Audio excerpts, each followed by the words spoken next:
This is George W. Bush, the President of the United States.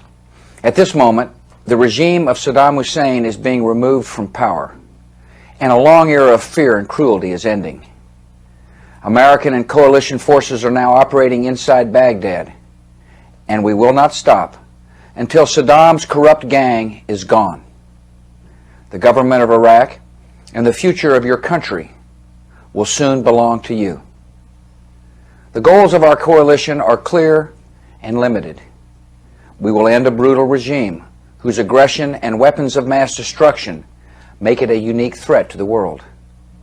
Coalition forces will help maintain law and order so that Iraqis can live in security. We will respect your great religious traditions, whose principles of equality and compassion are essential to Iraq's future. We will help you build a peaceful and representative government that protects the rights of all citizens. And then our military forces will leave. Iraq will go forward as a unified, independent, and sovereign nation that has regained a respected place in the world. The United States and its coalition partners respect the people of Iraq.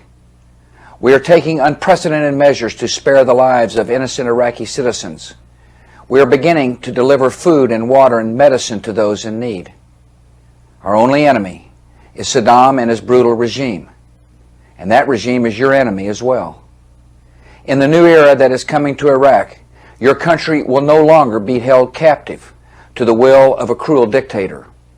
You will be free to build a better life instead of building more palaces for Saddam and his sons, free to pursue economic prosperity without the hardship of economic sanctions, free to travel and free to speak your mind, free to join in the political affairs of Iraq. And all the people who make up your country, Kurds, Shia, Turkomans, Sunnis, and others, will be free of the terrible persecution that so many have endured. The nightmare that Saddam Hussein has brought to your nation will soon be over. You are a good and gifted people, the heirs of a great civilization that contributes to all humanity. You deserve better than tyranny and corruption and torture chambers. You deserve to live as free people, and I assure every citizen of Iraq, your nation will soon be free. Thank you. I'm glad to be able to speak to you today to tell you that Saddam Hussein's regime is collapsing, that the years of brutality, oppression, and fear are coming to an end, that a new and better future beckons for the people of Iraq.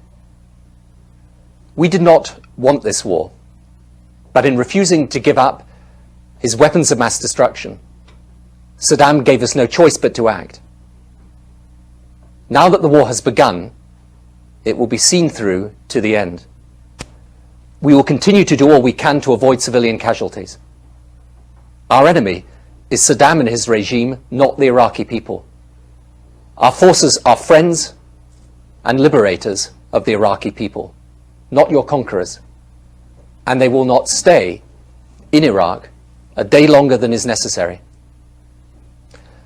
I know, however, that some of you feared a repeat of 1991, when you thought Saddam's rule was being ended, but he stayed and you suffered.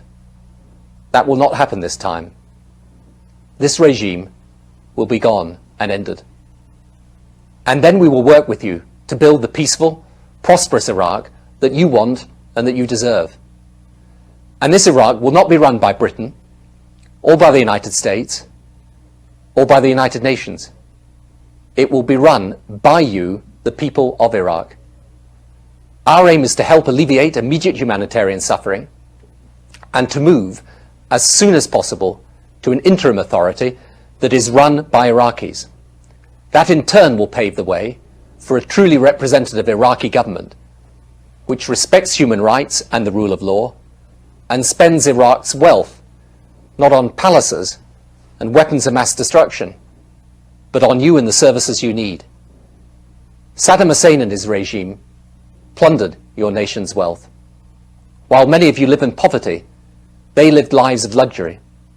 Saddam became one of the richest men in the world, his money stolen from you, the Iraqi people. The money from Iraqi oil will be yours.